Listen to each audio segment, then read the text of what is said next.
Hey everybody, welcome to X-Oriente, the new voice of Brotherhood.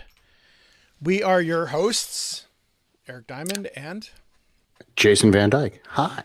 who is back. Um, We're all uh, healthy again. we're all healthy, yay! Yeah.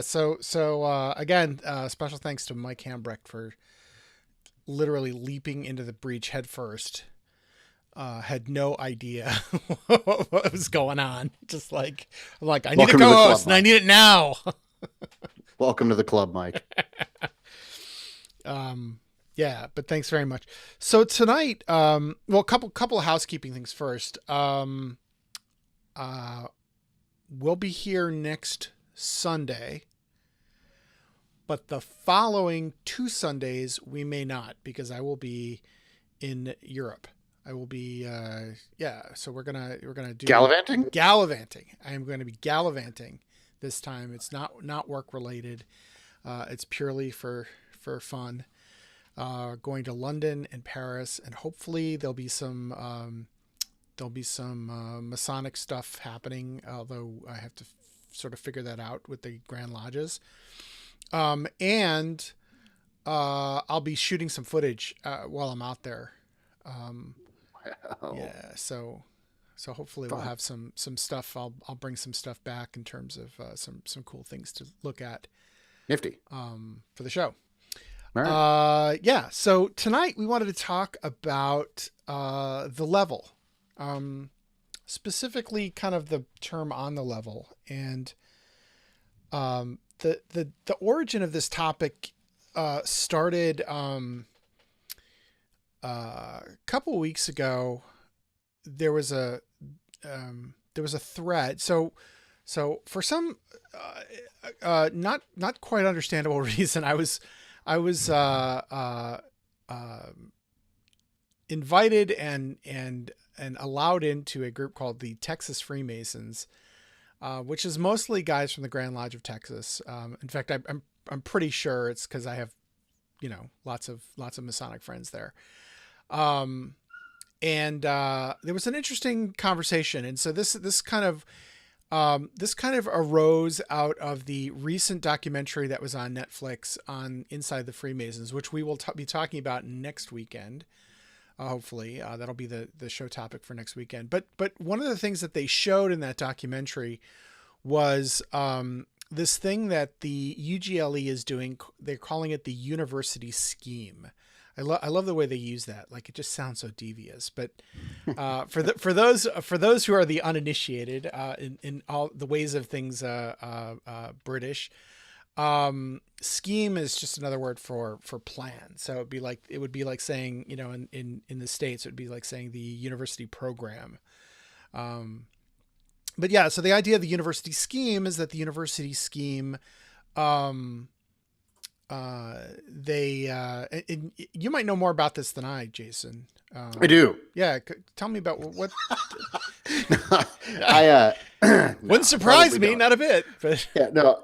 So the university scheme is well, it actually developed. It actually developed. I want to say this only actually goes back 5, maybe 7 years ago.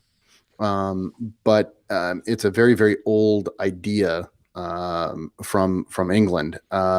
The first one that I know of is Apollo Lodge. I think is the first university lodge, and it's a Apollo Lodge is a university lodge in Cambridge, or is it Oxford? I can never tell the they're two they're kind of universities. from where I sit, they're kind of the What's same funny, thing, but they're they not. all look alike. I know that's racist, but they all look alike. I'm sorry. At any rate, it's at one of the fancy universities there. And what's kind of cool about that university, that particular university, is that Oscar Wilde was a member of Apollo Lodge, which is Hmm. pretty cool. And when he did his tour of the United States in the 1800s, would have been what, the 1890s, I think. Hmm. He actually wore his Apollo Lodge attire, his actual lodge attire, out because it was fancy enough that people really thought he was super fancy. which is hilarious. And in fact, there's a picture of him here in the United States on tour in his Apollo Lodge costume, which is pretty cool. Hmm. At any rate, How does it differ from like normal Masonic costume? so it was, I want to say it was I think it's morning attire, Hmm. essentially, with a white tie. So it was kind of a cross between morning attire and what they typically wore at university to signify that they're a student, which that's called subfusk. And that uniform is subfusk is basically uh, charcoal pinstripe pants, just like a morning suit with a crisp white shirt and a white bow tie, usually a PK bow tie, and then university robes, um, or a tailcoat, a black tailcoat. Hmm. At any rate, so fast forward a whole bunch of years, and they're actually during kind of the golden age of fraternalism, a couple of university lodges here in the United States popped up. One famous example is at the College of William and Mary, where for a brief time they outlawed fraternities and sororities. So they outlawed the Greek life. And as a reaction, a lot of the young men on campus went and joined the Masonic Lodge, which happens to be right there on campus. And so they sort of became probably one of the first de facto university lodges in Hmm. the United States. Um, and I want to say in the late 1920s, I think it was 29, they started Harvard Lodge. And it was a lodge that was just in Cambridge. It was on the university. It was a bunch of university guys that were there. But it fizzled out at some point. And late 90s, early 2000s, there was a student who didn't get into any of the finals clubs at Harvard, was a little miffed and said, "Fine, screw you, I'll make my own." And then stumbled upon the Harvard Lodge, which was sort of limping along. It was still alive, but barely. He went and met a bunch of the guys, local guys who were there keeping it, resuscitating that lodge, and said, "Oh no, we can definitely make this better." And he came back with an actual written business plan and said, "Here's how we're going to do it." And then that lodge actually thrived for a while. They'd actually gotten into the hundreds of members for a short time. I think now it's a little bit less vibrant than it was, but still around. MIT has a lodge. I'm trying to think. Boston College has a lodge. Mm-hmm. No, I take that back. Excuse me, not Boston College. Boston University. University. Mm-hmm. Boston University has a lodge. All of those lodges are fairly old. And for a long time they got together in a convocation every year, which was kind of cool. But really, a really, really, really interesting idea.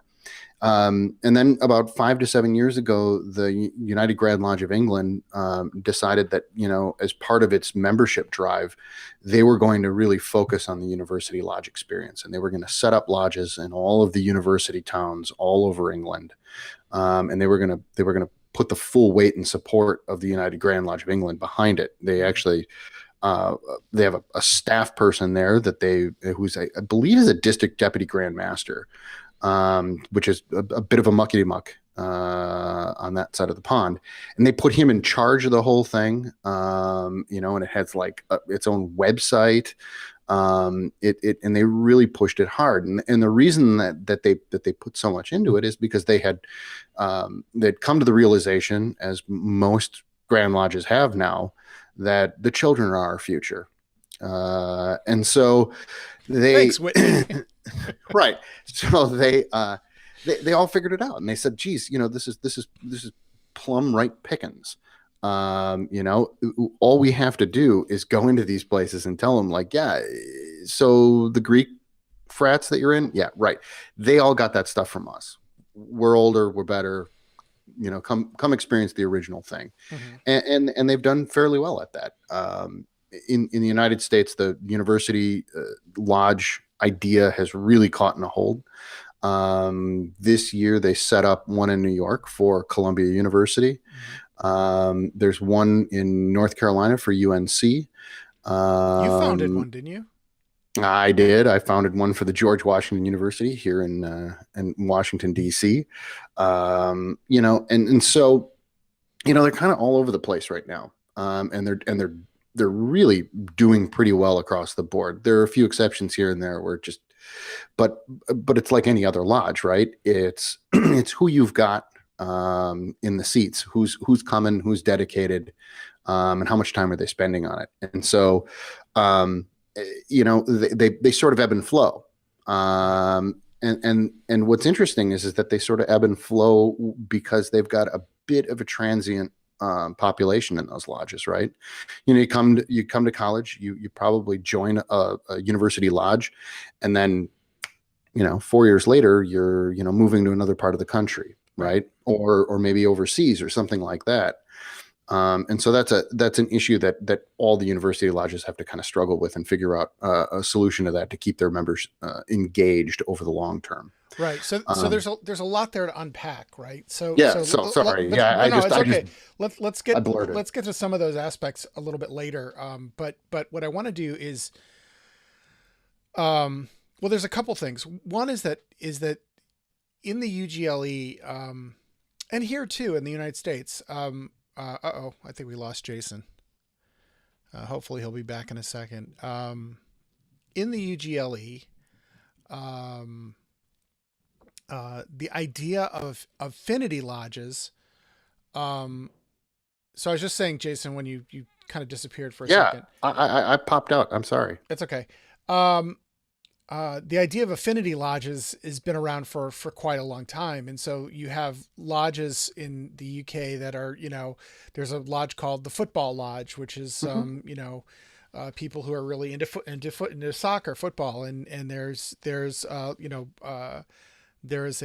lodge of, in fact, they show this in the documentary. There's a lodge, I think it's, Chelsea Lodge or something, which is like actors and musicians. Oh, right. And yeah, it is Chelsea Lodge. Chelsea Lodge, yeah. So, no, is it Chelsea? Well, we'll talk about it. We'll get it right, and we'll talk about it next week. Next week. But yeah, right. But there's a lodge that's primarily actors and performers and magicians, entertainment industry people. Yeah.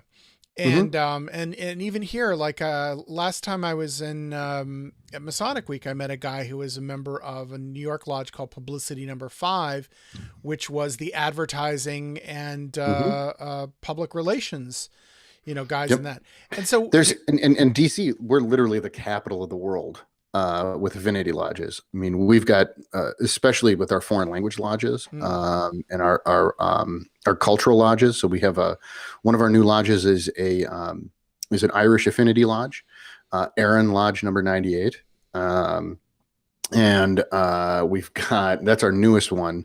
But we've got Italia Lodge, La France Lodge. I'm going to let you guess what their affinity is. Pizza. But caution. It's in a foreign language. So Italia Lodge, La France Lodge, Hyastan Lodge. We've got Newer Lodge, Mare Lodge, actually Compass Lodge, which is a bunch of Spanish-speaking guys, Alianza Fraternal Americana Lodge. I go on and on. I mean, for the most part, we've got 43 lodges in the District of Columbia, and I'm probably a good half of them are affinity lodges. So one of the things that was interesting about the idea of So what happened was that somebody on the Texas Freemason board, on the group in Facebook, set up a poll and said, should Texas do academic lodges like in this documentary? And as like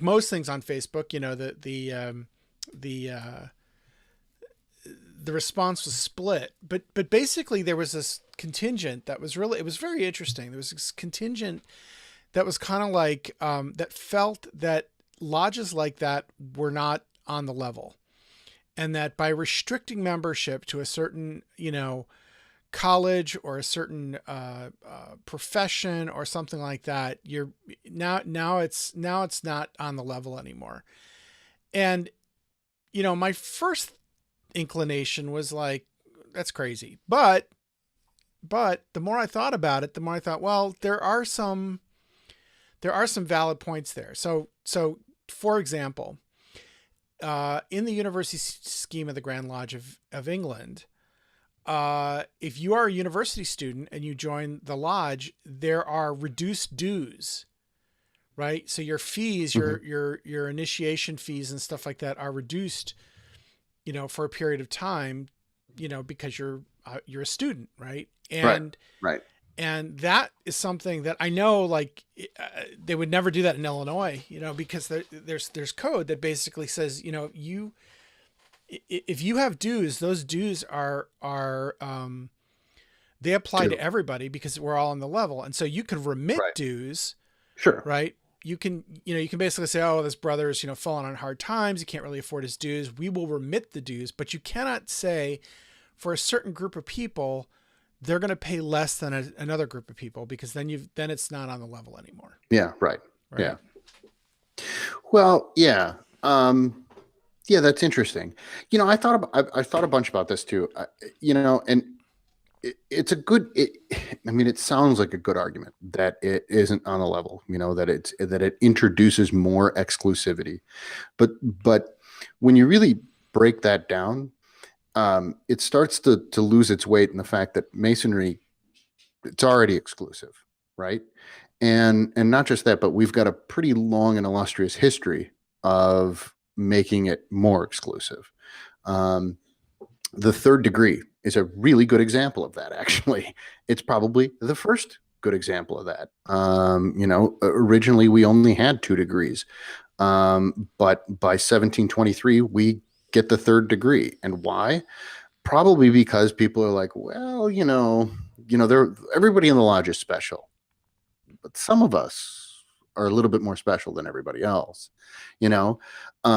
The officer positions in a lodge, while we do meet on a level, they're doing a little bit more work. Well, hopefully, but nobody's excluded, right? So, nobody's excluded from being yeah, marshal or something like that. Sure they are. We vote that. You know what I'm saying? And so there's a loser in that. If you've got 2 people running, somebody loses, and that loser is excluded from that position that he wanted.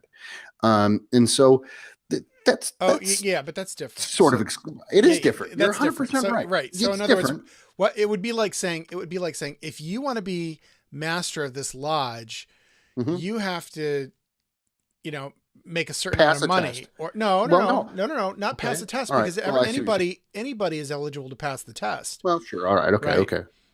It's sort of like saying, if you want to be, junior deacon of the lodge, you have to have gone to a certain school, or you have to have a certain parentage, or you have to be descended from people who can trace their lineage back to the Revolutionary War or something like that.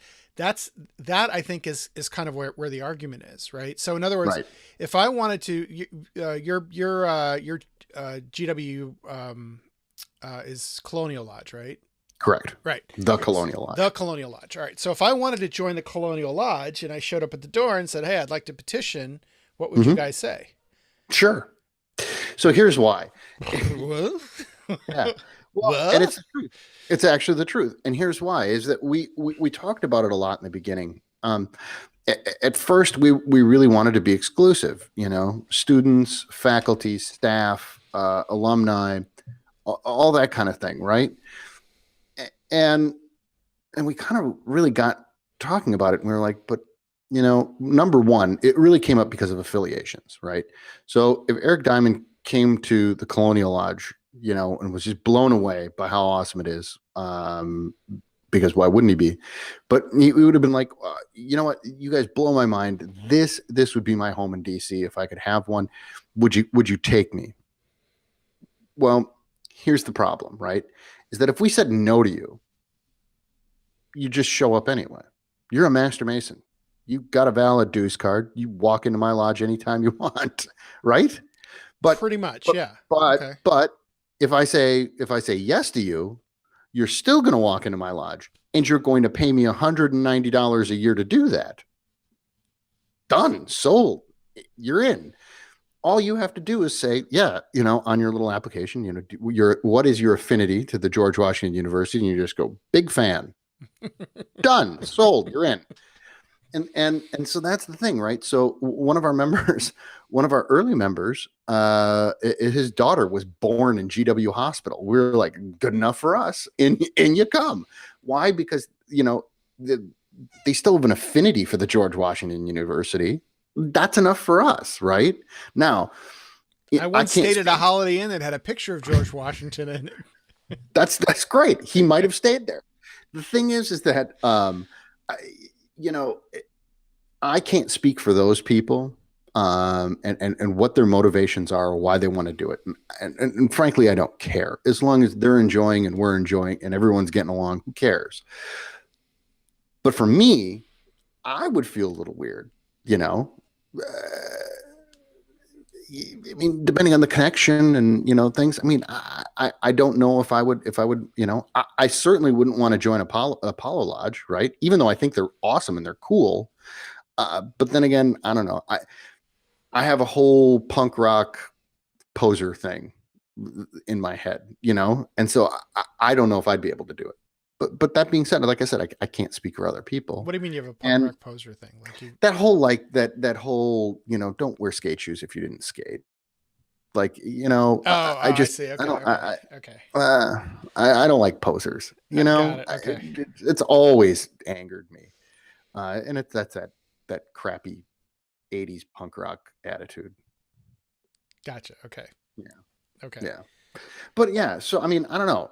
Let's pause for a moment, though. Like, our comments are blowing up, and I've been ignoring them. Fantastic. And I feel terrible. Yeah, I feel terrible. I'm sorry. I've missed most of these, so I apologize. I can't go back and scroll down, unfortunately. But I'll try and get to kind of a couple that we've got right up here on the top. Jeff Woolsey, what if uni lodges only charge per capita of plus $5? I mean, they can set whatever dues they want, Sure. But again, I mean, I think that goes back to the point of like. All right, let's come back to that question, but we'll take it. So, right, okay. Jeff Dyer, it's just who can best work and who can best agree. Mm-hmm. Yeah, I'll buy that. I mean, I will. Charles Ward, I think it's a fair point Eric brings up. One of the great things about Masonry is that it brings people together that normally wouldn't come together. And I wonder if you would get the same experience in an affinity lodge. That's a damn fine point, Charles Ward. I love it. I want to come back to that. I want to hit another one from Woolsey. Each lodge in Wisconsin sets their own dues. So uni lodges could set super low dues with a rider that only students, faculty, and staff can be regular members. All others are plural. Okay. Yeah, and that makes a certain amount of sense. I like that, actually. That's a good workaround. But I want to go back to Charles. Charles' point is fantastic. I don't know if I have a counter to that, because part of what Masonry does is it takes you out of your comfort zone, right? It sort of pushes you a little bit to grow. And how are you doing that if you're cocooned in people that are just like you? And that's maybe what affinity lodges are.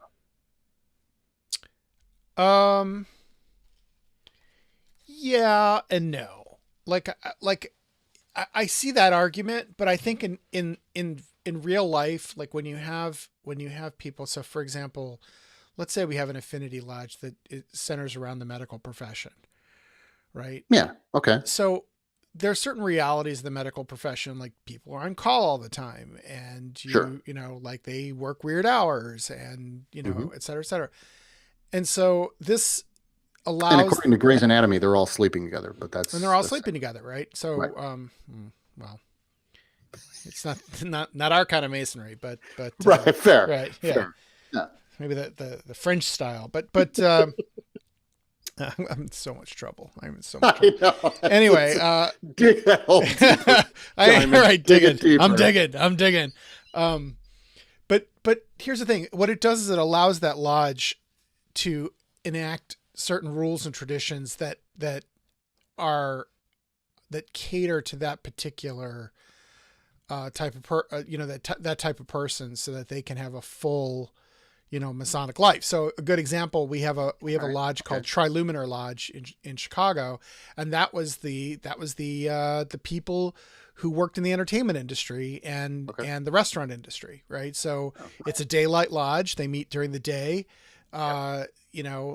They and that is there to sort of accommodate uh you know people who ordinarily could not go to lodge at night because they work, right? Hmm. So that's one reason, I think, to do affinity lodges. um I think another reason is that when you have affinity lodges, you can make inroads into a certain community of people. I think that we've gotten I think we've kind of gotten away from like we confuse sort of sales and marketing. I said this in Right. another thread, in another Masonic thread on Facebook, that we often confuse sales and marketing. And sales is basically closing the deal, right? And marketing is about creating demand. And Hmm. what we want to do and what we need to do as a fraternity is create demand, right? We need to show people what we're about. We need to show people why we're, the way we are, and make it, put our best foot forward so it's attractive to people and they want to become a Mason. So, I've always said that not every man is cut out to be a Mason, but every man should want to be a Mason, right? There's nothing wrong with that. There's nothing wrong with saying every man should want to be a Mason, should aspire to be a Mason. Hmm. Not everyone can live up to it. Not everybody can do it, but everybody should want to, right? And so I think that the idea of an affinity lodge allows you to do that, especially. And the other thing too is that on a college, so an academic lodge is a special kind of affinity lodge because of what you said before, which is the transient nature of it, right? So if you think about what we're doing with an academic lodge, right? We're getting them in young, and when they're young, they have lots of discretionary time, right? It's before they have families. It's Hmm. they still have discretionary income, right? Hmm. Um, they're actively looking for social life, right? And we are getting them into Masonry and getting them acclimated to Masonic life at a very critical and crucial time, and then we set them free, right? Then they Hmm. go and they get their job in the big city, or they go back home or wherever, and then they go and join Masonry someplace else. So the way that I think about an academic lodge is sort of like a Masonic incubator, Hmm. right? Is where we sort of make Masons, and Right. it's a constant thing. And Yeah.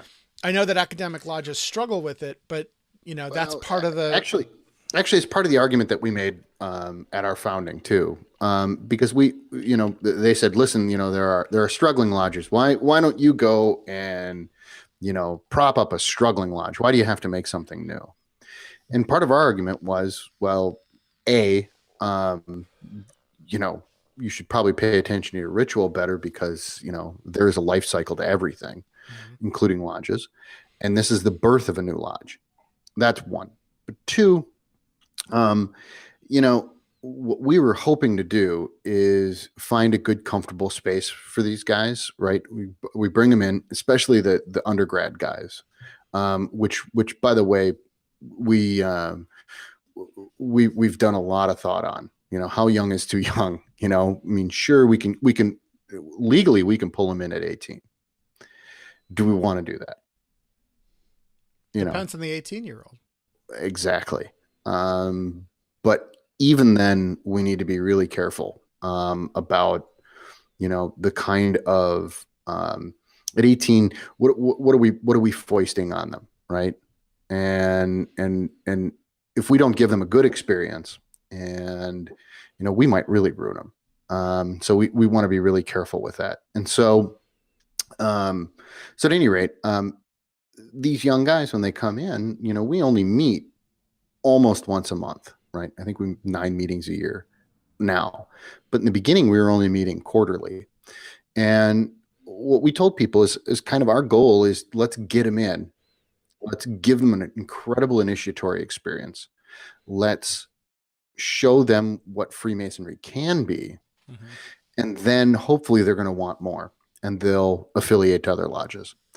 And on top of that, once we export them, when we inevitably lose these guys to other states, other countries, when they go home, they take our brand of Masonry with them, and we get talked up. Our reputation increases because we did it the right way. We were doing great stuff. And they go home and they hold their new home lodge to the same standard. And hopefully, that starts a steamroll process, right?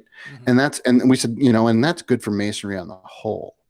So that was kind of our hope. And so that's I think that's what you're trying to kind of get at there, right? Yeah, and it goes even farther. So let's go back to the statement you made. Like why wouldn't you take a struggling lodge in town, Sure. and kind of breathe new life into it? Well, there's several reasons why you would want to keep them separate. One is that if you had, a lot of lodges, and this is true especially in smaller towns, right? They're kind of set in their ways, right? It's hard for them to change. And there's They have history. well, right. And there's often, and I know this from the brief time that I was on, I went to a university in downstate Illinois for a little while, lived on campus, and I could see that there was sort of a tension between, what we called the townies, right? Sure. Right. And the Exactly. student body. And they, the two parts of the community, they need each other, right? Cause Mm-hmm. the students bring in a lot of money to the economy of the town, but they can be really annoying, right? They're kids. They're Right. drinking. They're Yeah. Yeah. tromping over Absolutely. people's yards and stuff like that. They're making a lot of Mm-hmm. noise. So I could see where, if I were a smaller town lodge, the idea that I'm going to be doing all this work to make a bunch of Masons that are then going to just up and leave, isn't all that attractive to me. And my thing is like, if that were the case, if we were going to say to like, why not take a small town lodge and have them do like a campus outreach and Mm-hmm. Mm-hmm. revitalize them, so that if that would have already happened, Agreed. right? All right. Okay.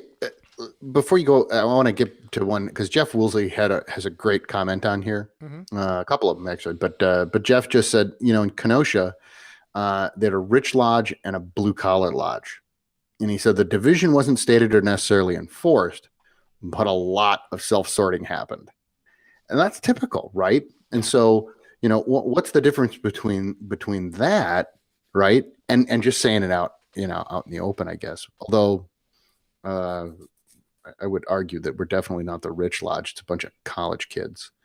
You could have the ramen lodge. That's about where we're at. Ramen and The beer. ramen lodge. Yeah. Right, exactly. Okay, and then Woolsey says, hey, what about research lodges? Aren't they affinity lodges?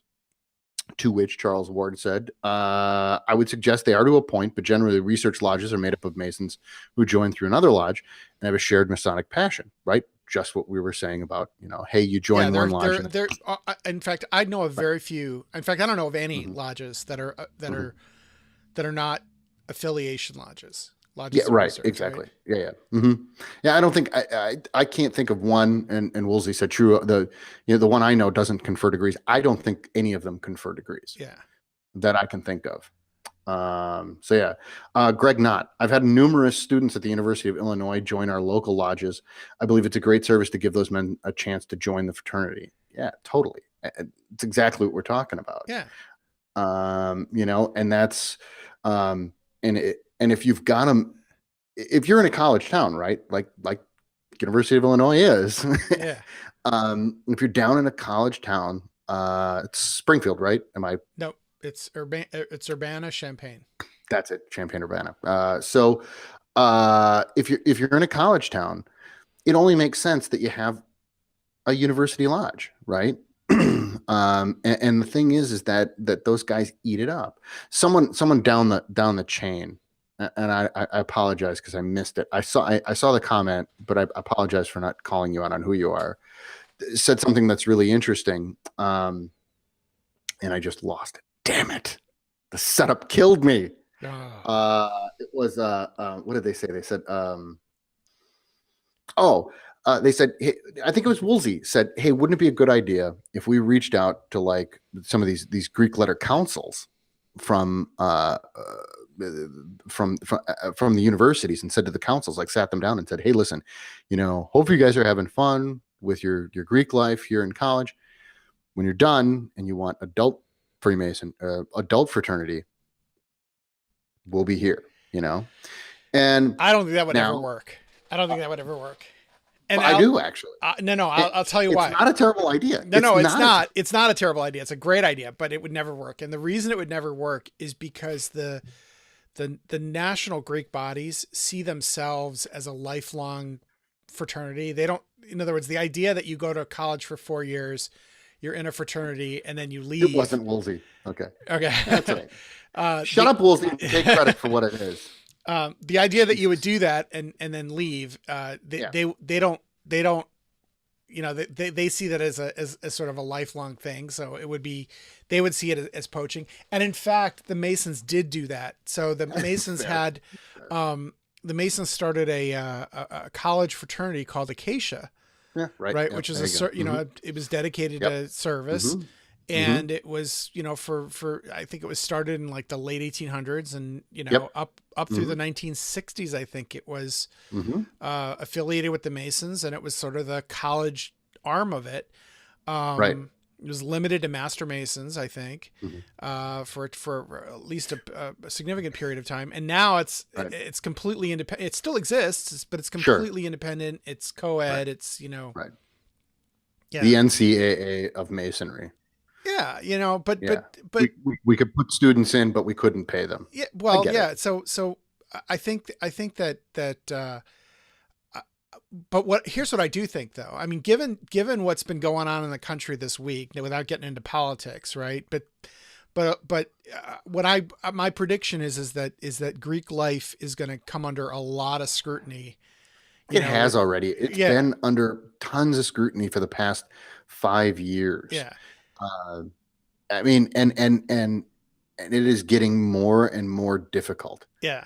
So I think that Freemasonry on campus offers a different alternative. It does. Right. I mean, we have no hazing period, right? There really isn't an opportunity to haze for the most part. And so that's a good place to come from, right?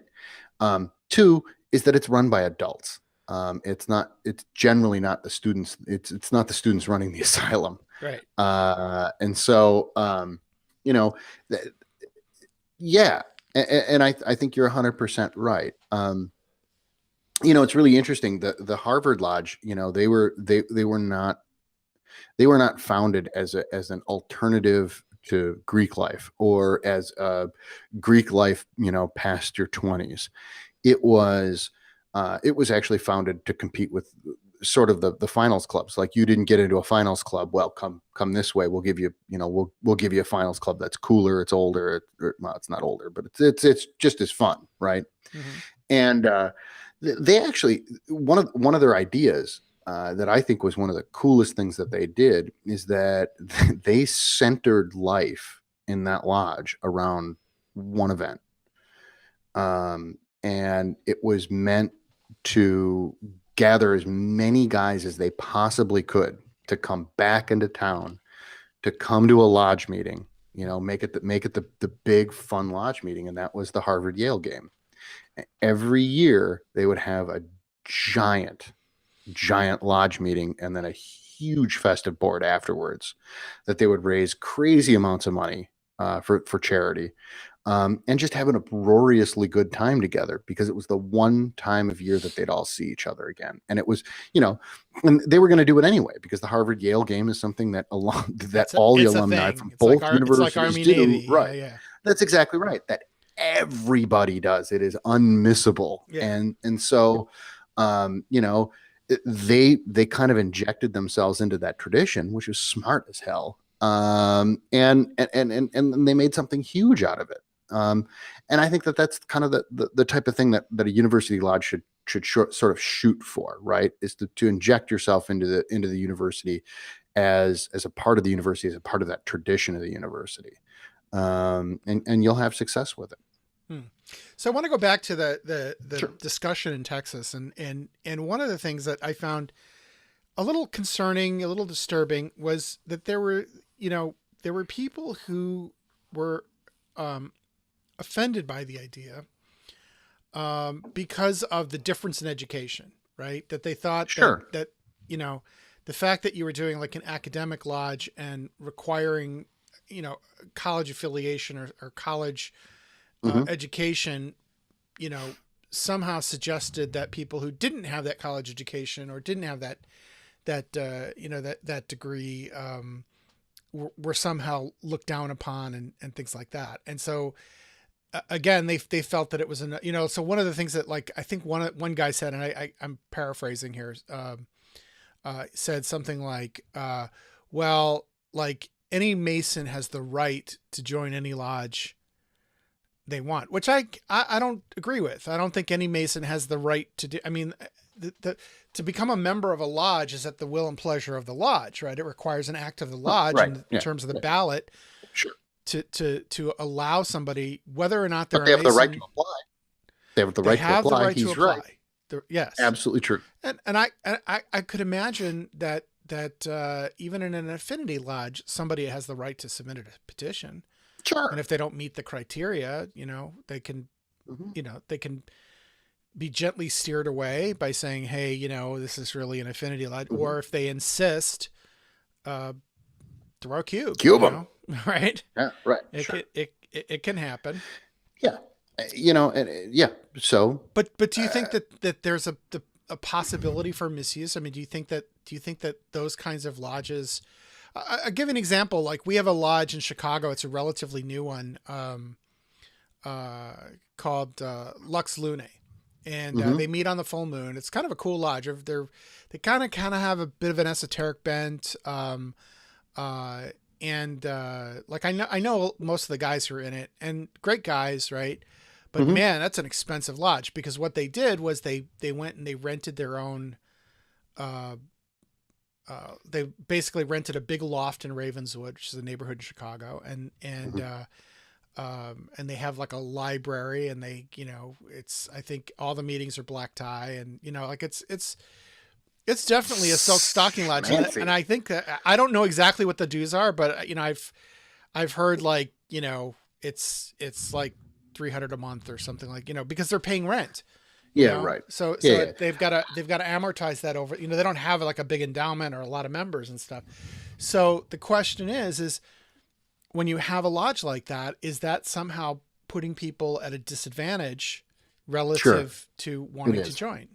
You think it is? Yeah. I don't think there's a way to dance about that.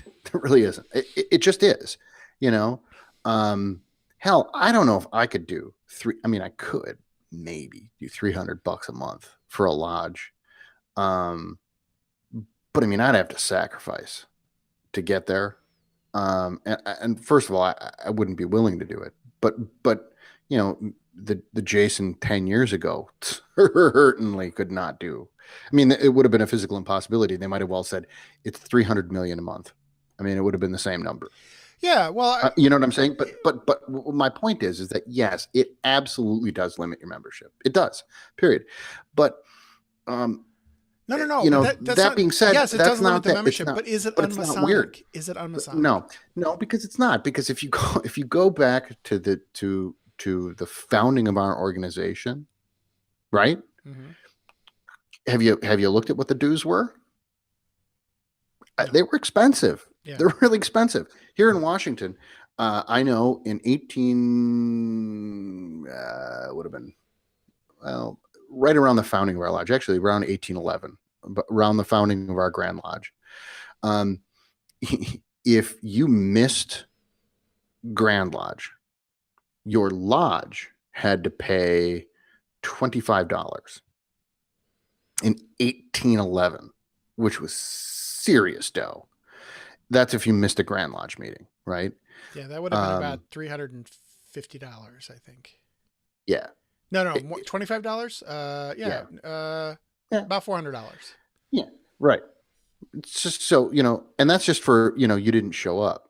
And so, the dues were probably, $10, $12 a year. That's still, that's real money back then. And so like, I don't know if it's, some lodges, yeah, they have really expensive dues, then go visit them. Right. Yeah. No, you can be a visitor. I don't personally. I don't think that they're unmasonic at all. I think that that there's different lodges. Different horses for different courses. Right. I mean, if that lodge said to me like, it's just members only. We really don't take visitors. That's unmasonic. Frankly. Yeah. If I knocked on their door and they said no, I'd be like, yeah. Well, I know instances where lodges. I mean, we both know instances where lodges got in trouble with their Grand Lodge because of that. But that's correct. Right. But right. I think that it is not unmasonic to do that, and I liken it to so in Chicago and all over the world. Like I think it started in London. I think that there's one in New York. There's one in San Francisco. There's one in Chicago. Mm-hmm. There might be one in DC, but it's a club called Soho House. Have you heard of this? Soho House. So Soho House is like this it's kind of a, I'd say gentleman's club, but it's not. It's first of all, gentleman's club has a kind of a seedy reputation. No, it's not like that at all. Right. Okay. It's modeled on the British idea of a club. Like a men's club, right? Yeah. And except that it's men and women, and it's meant to be sort of an anti-men's club, right? So they have it like you pay, I think it's like $350 a month, and you can it's like any club, it's like the Union League Club in Chicago or something like that, where you can you have reciprocal club agreements. You can stay in someone else's club, and it's kind of hip, and they do like lots of hip events, and they've got a really cool bar, and they've got a great restaurant, and it's, they have activities, and they have a pool and a health club, and it's like, it's a great amenity thing. And so in Chicago, it's kind of on the West Loop. It's a beautiful, beautiful club. And I know a lot of people who are members, right? And so it wouldn't, close friends. And so it wouldn't be that hard for me to get an invitation. I'm looking at it online, by the way, Yeah. Okay. It's a nice thing. It's cool. Yeah. It's cool. And they do really cool events there and stuff. The problem is I live in the suburbs. I probably wouldn't use it, right? It wouldn't be worth it to me to spend the money unless I, look, if I were a sales guy and I had to entertain clients and stuff like that, makes total sense. Sure. But for my needs, so to me, it's about what your needs are. Right. And so I love the guys in Lux Lune, but I probably wouldn't, I have a hard enough time getting to my own lodge. Right. Yeah. With any degree of frequency. Yeah, DC's got a ton of those city clubs. We've got the Metropolitan Club, the Cosmos Club, the University Club, and I go on and on, the Georgetown Club, the City Tavern Club, blah blah blah. I mean, they're clubs every 5 feet. You Yeah. can't swing a dead National penny Press without Club, hitting one. right? Right, NBC, sure. And so a lot of guys that I know are members of the University Club, which I always like to laugh at them because the old saying here in Washington is if you're rich, you join the Metropolitan Club. If you're smart, you join the Cosmos Club. And if you're neither, you join the University Club. uh, so, um, uh, but yeah, I mean, Oh, how witty, sir! How witty. Yeah, right, exactly. Yeah, yeah. But I agree with you. Right? Is that I think they're really cool. I live in the city, and I've been asked to like, hey, come, come to these membership things and whatever, and meet the guys and gals around here, and you'll really love it. I don't find the utility. Right? I'm not in sales. I'm not. I don't have a job that I need to network like that for. Mm-hmm. And you know, I'm also married. I'm an old man. Yeah, right. When I'm done with work, I want to go home. I want to sit in front of the TV. Right. I mean, that's what Shelley's is for, right? Right. And by the way, for the uninitiated, Shelley's often. is the cigar bar in Right. DC. Yeah. Yeah. And I do that so rarely because I have to burn my clothing when I come home from that. And so like, it's tough. I mean, I just don't know that I do it. And they have minimums, you've got to make a bar or restaurant minimum every month. Yeah. And like, also my tastes run to I'll be at the District Taco, most nights. So, I don't need to have this a fancy meal and what have you at the club, as it were. Also, the clubs here don't have swimming pools, which is a tragedy. Now, if they had a swimming pool, you might have me because I go lay by the pool in the summertime. That'd be great. That'd be a nice benefit, but they don't. The University Club is a pool, but it's inside and it's down in the basement and it's really creepy. And from what I've heard, is incredibly cold. So I don't want to do that. Yeah. So I guess what I would say is that the beauty of Masonry is that you can visit pretty much anywhere. And that is right. To me is the great equalizer. Exactly. There's a guy who we're both very close friends with, mm-hmm. who attends Oriental Lodge every meeting. Mm-hmm. He devotes a lot of time and attention to the lodge, yet he is not a member of the lodge and has no wish to be a member of the lodge. In fact, we finally had to make him an honorary member of the lodge because of everything he's done for us. Sure.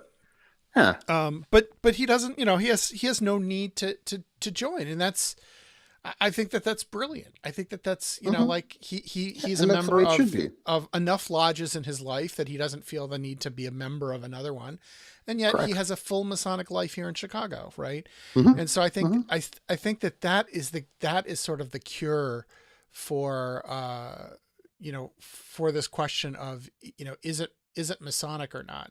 Right. To the extent that you're able to visit and some of those laws, it's like in Britain. If you want to visit, you need to make arrangements ahead of time. Right. There's a fee you have to pay to dine, right? It becomes very awkward if you just show up, right? Which I actually, that's on my to-do list. I have to kind of get that squared away before I go on my trip. But it's funny too, because I called the Grand Lodge. I'm like, what do I need to do? And they just sent me these patents, these beautiful like certificates, no explanation, sweet. Like nothing, Rad. Okay, so, that's awesome. The best part is that you get to carry those around with you. Right. Yeah. Which is fine. Right. Yeah, it works. How much are scroll cases these days? What's the market on scroll cases? I have this really nice, it's like a travel wallet type thing that, I keep all my receipts in when I travel. So I'll just stick them in those. But, but that to me is the great Masonic equalizer. And I think in this day and age wherein we have to, we really have to do a better job of marketing. And it's funny because I meet people like this all the time who believe that, we should just be ourselves and people will beat a path to our door. Well, If I had $1 yes for and no. every time a client or a person in masonry said that, I would own those clubs. I would own the Metropolitan Club, right? Right. Because Yeah, you have to create demand, and to create demand, you have to get out there. You have to do outreach. You have to get into the it's true. community and show people what you're about. And once you do that, right? So which is kind of a good lead into next week, because we'll talk about Hmm. inside the Freemasons and sort of like what they were trying to do with that. But uh, I found it a little bit disturbing that people would feel that there's such a divide in the fraternity, where things like class, wealth, education, that they felt like, that I think that there's a sort of the fallacy of being on the level, is that we have to sink to the lowest common denominator. And I think, David Ogilvy, who's a famous advertising guy, once said that if we hire people less than ourselves, we will become a company of midgets. And if we hire people greater than ourselves, we will become a company of giants, right? And I kind of feel that that's true of masonry, right? Like if everything has to be the lowest common denominator. And it's funny too, because in my lodge, the history of my lodge, right, we had this is kind of funny. We had this thing where the king of Hawaii, right, Hmm. David Yeah, right. Kalakaua, Hmm. who is the only instance of American royalty, right? That's true. Right? That's right. The only instance of American royalty, was a Mason, and planned a state visit to the United States, the mainland. And he was going to go from San Francisco. He landed in San Francisco. He's going to take a train all the way to New Hmm. York. And he made a special stop in Chicago to visit our lodge, right? Because he had heard that we put on a particularly awesome third degree.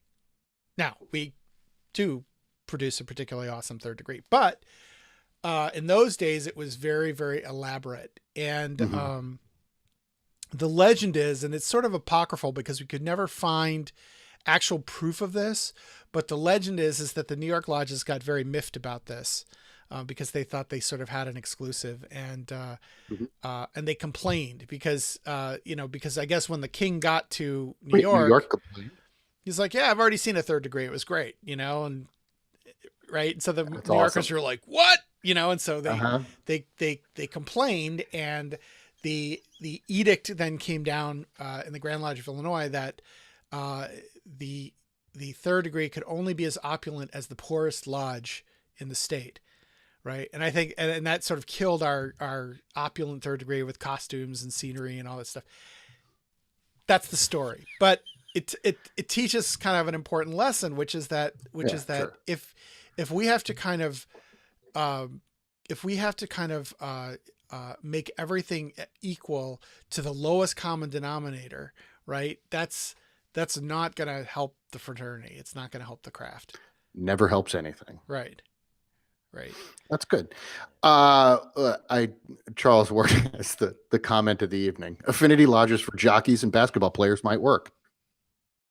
Midgets and giants, my friend. It, And on that, and on that, that's pretty great. So there you go. any other Uh, comments from that's it. Yeah, the that's Facebook it. gallery? Let's see. Yeah, Alan Salami, James Strang, King of Beaver Island. What? I don't know. Okay. Oh, I'm gonna have to look that up. I'm looking it up now because it's got me. James Strang, American religious leader, politician, and monarch. 1844, claimed to have been appointed to be the successor of Joseph Smith.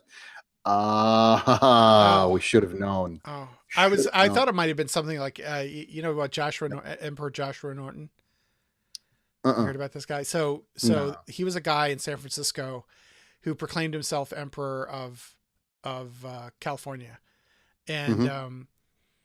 uh, and he was a homeless guy. Like he was just, he Sure. was kind of Mm-hmm. a street person, and Mm-hmm. but he was so charming and that everybody kind of humored him. And so he printed up his own money and merchants accepted it. And, and he would like wine and dine people they treated him like a king because he was just like really nice about it. And yeah, so that was like the Emperor That's Norton. Great. Yeah. Emperor That's pretty Norton. great. That's what they call That's nice. All right. So anyway, so here's the thing. What do you guys think? Do you think that that affinity lodges, academic lodges are a good thing? Are they a bad thing? Are they going to help the craft or hurt the craft? Let us know. Drop us a line at xoriente@gmail.com or leave a comment on the Facebook page. Or you can check us out on the blog. And hey, we're on Spotify now. So if you'd like to listen to us on Spotify, you can just tell the Amazon Echo to play X-Oriente, and she should be able to accommodate you. We're also available anywhere you get your find podcasts on the iTunes store. If you like us there, it would be really helpful. Leave us a positive review. We love those, and it makes it easier for people to find us. And of course, a big thank you and shout out to our executive producers, without whom the show doesn't go on. So thank you. And if you'd like to become one, you can go to our Patreon page. It's patreon.com/X-Oriente and pledge. And even if you can't, I got a letter just this evening from a guy who had very lovely things to say. I'll forward the email to you, Jason. But he had some very lovely things to say, and he said, "Hey, because I'm in this." I'm unemployed and in these circumstances, I wish I could contribute, but I can't. And that's perfectly okay. There's plenty of ways to support us. Just by listening, you support us. By participating on the chat, on the comments, you're supporting us. And we're grateful for every bit of support that you guys provide. It makes it easy for us to do this show. Anything you want to add? No, I think that's perfect. Cool. Thank you. All right. So next week we're going to talk about the documentary. Hey, if you haven't seen it yet, and you have Netflix, go check it out. It's on Netflix. It's called Inside the Freemasons. Take a gander at it. I think it's take 6 notes. Episodes. We'll be talking about it. Yeah. Huh? 6 episodes. 5 episodes. 5 episodes. 6. Yeah. Something like that. Yeah. 5 or 6 episodes. Take a look at it, and we'll talk about it next week. And then we'll be on hiatus for a couple weeks while I gallivant through Europe. And then we'll be back, and we're lining up some really, really cool and interesting guests to be on the show. So until then, anything else you want to add? No, that's it. All right. Bye, guys. Fiat Box, everybody. Don't forget to subscribe if you're not already, and we'll see you next week. See you next week, guys.